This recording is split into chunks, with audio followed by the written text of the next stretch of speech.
Good morning. I just can't wait anymore. I'm going to start now. I was going to start at 5:22, but I'm not going to wait that long. I've been ready for the last 10 minutes anyway, since coming to the computer from a beautiful meditation once again. Today's title, as always, is Ninth Wave. Then I add red pill, rabbit hole, right now. It may well be that the cosmic powers are offering us, collectively, the red pill. Right now, as this ninth wave is in its final countdown to awakening consciousness. As the underworlds open, we descend further and further down the rabbit hole, reminding us of the ancient truth. He or she that would ascend must first descend. Many don't like that. Tough. Even the blue pill takers are going to have to face the shadow. Oh, of course, the red pill and the blue pill refer to the movie The Matrix, where Morpheus has Neo before him, and he says to Neo, you can take the blue pill and remain asleep, and you'll wake up as if nothing ever happened. Or you can take the red pill and go down the rabbit hole, and your whole world will change. And of course, Neo took the red pill in the movie.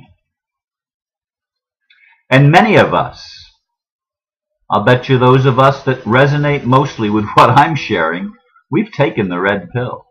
We've gone down the rabbit hole, and we've been willing to look at the world as it is, to look at our life as it is. Not using excuses of, well, it's an illusion, well, it's a dream, or, well, it's a nightmare. We don't make excuses. We go down and we look at it and we say, this is what it is. So many metaphysical and spiritual people and religious people, they're not willing to do that yet. Yet, and I emphasize yet. But in this ninth wave, there's going to be disclosure of a lot of things that have been hidden from our conscious minds. A lot of the shadow elements and the underworld elements that have been hidden from us for a very, very long time, collectively as human beings, the human family. We've not known a lot of things. That's changing. That's changing, and the cosmic forces, cosmic powers are at work today, right now, actively bringing things to pass that are designed to awake people up and to remind people who we are. To remind us of what we've traded in trying to find comfort and stability and security and changelessness in our lives. What have we sacrificed by not being willing to embrace life as it is, in the illusion so-called, which is given to us as a gift? See, when we say, well, it's just an illusion, I don't have to go there, it's just an illusion. We refuse to see it as a gift we have given ourselves. We refuse to see the contrast as a way of expansion and a way of loving more. We become embittered instead. We become withdrawn. We want to go back into our shell and yell, stop the world, I want to get off. But that's not what's going to happen. For some people, yeah, they're going to be able to jump ship and get off. They are. They're going to leave and they're going to come back another time when things are different. But will they be different for those that get off?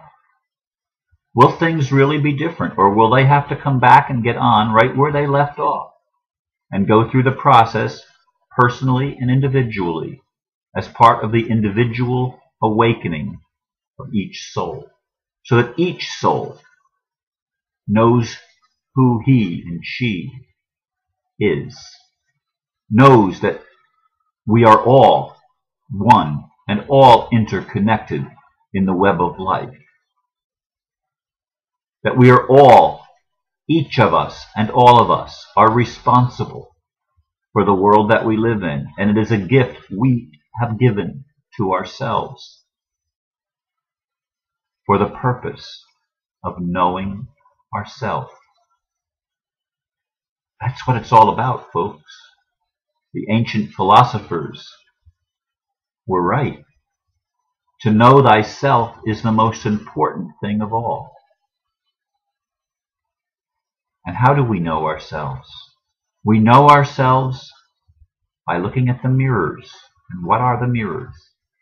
The mirrors are the circumstances, the events, the things that happen supposedly in our outer world, in the illusion, in the delusion, in the matrix. We have to look at the mirrors because they are mirrors of our own being, mirrors of our own soul that undertook this journey of separation, which was an illusion, which is the only real illusion. We appear separate, and that's all it is. It's an appearance, and we become afraid of the appearance, which is fear, false evidence appearing real, and we live in the fear. We go through the traumas, the disappointments, the heartbreaks. We go through life. We try to run away from the things we don't like, the things we think, well, that's not me. That's not what I want. And the universe, anyway, keeps giving us an opportunity to consciously, willingly take the red pill, to go down the rabbit hole, to descend into the underworld of our own individual and collective unconsciousness, our subconsciousness, to go into the realms of darkness, into the shadow, into the womb of creation itself, to descend into that womb and look at ourselves and know ourselves and our capabilities for the very first time in most cases. We look, we peer into our own soul, and we recognize, hey, that's me. That's me. The darkness, that's me. The feminine, that's me. The womb, that's me. The shadow, that's me. I am that. I am. That's me.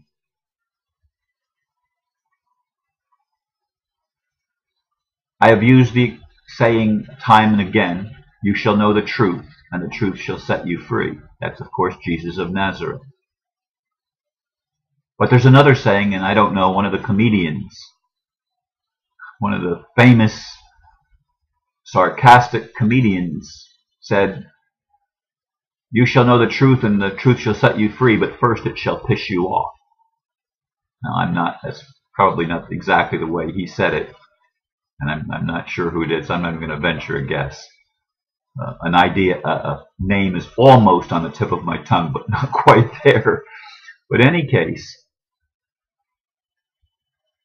we are afraid of our own anger. And yet in the workshops, I have watched as people go through what we call negative emotions, what we label as negative emotions. I've gone through this with people, and I've watched what comes out the other side. I've watched it with my own eyes. I've experienced it in my own life. You release the rage, you release the anger, you release the grief and the sadness and the pain and the disappointment and all of the negative things. You release them by expressing them, by owning them, by creating with them. And then a transformation occurs, and you discover that in descending, you really did ascend so that you could see from the higher perspective, not just understand, the pain, but perceive the circumstances from a perspective that is healing and holistic in nature, that makes you one, consciously one with everything. You've always been one with everything. You just didn't know it. We forget.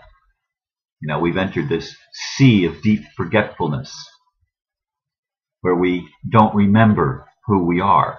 But in this ninth wave, in the opening of the underworlds and the awakening of mass consciousness, things are going to be revealed. It's going to blow a lot of people's minds because so many people want to stay in the comfort zone.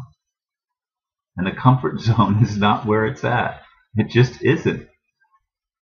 I know I want to stay there too. I mean, one of my sayings to God when I get frustrated is, I like it easy. I like it easy. And we want to live in a world of instant gratification where everything is easy. Well, we've created this journey for ourselves, and sometimes it doesn't feel easy. And it doesn't seem like it's a piece of cake. Not at all.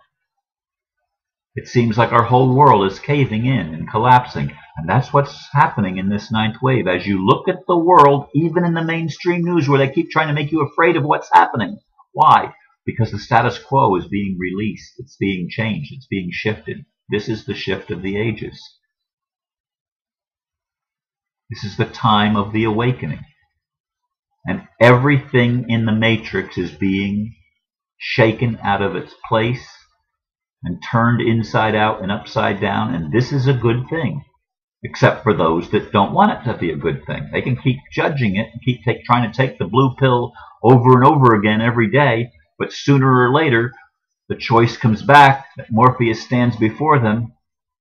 The dark-souled one, the black man, stands before you and says, are you willing to take the red pill? Are you willing to go down the rabbit hole and see how far down it goes?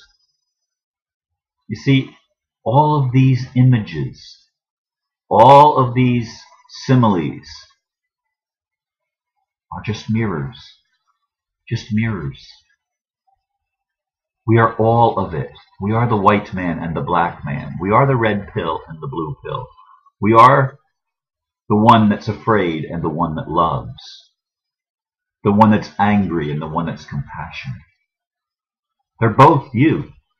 They're both me. All pairs of opposites, we have them all within us. As I've said so many times, we are the perfect microcosm of the macrocosm. And it's all you, folks. It's all me. We can't escape that. We're not going to escape it. It's all us, and we are each 100% responsible for everything in our world and in our personal and collective lives. We are each responsible, which is why Ho'oponopono is so important. I'm sorry. Forgive me. I love you. Thank you. To everything. To everything that comes to your consciousness and your awareness. In everything, learn to say thank you. Because it's all a gift. You have given yourself so that you could become the best you can be. Simple message. One that we have resisted collectively for such a long time. And so many still refuse to believe things like 9/11 truth, that we did it to ourselves. Refuse to believe many things in the world, that our governments have been corrupted to represent back to us the corruption of our own ego that tried to separate and make separation from reality real, or try to make reality, the reality of experience, only an illusion that doesn't matter. You see, it all matters. It all matters. There is no illusion except the lie that we are separate. Have I not said that before? Will I not say it again? Indeed. I leave you with these thoughts. Namaste.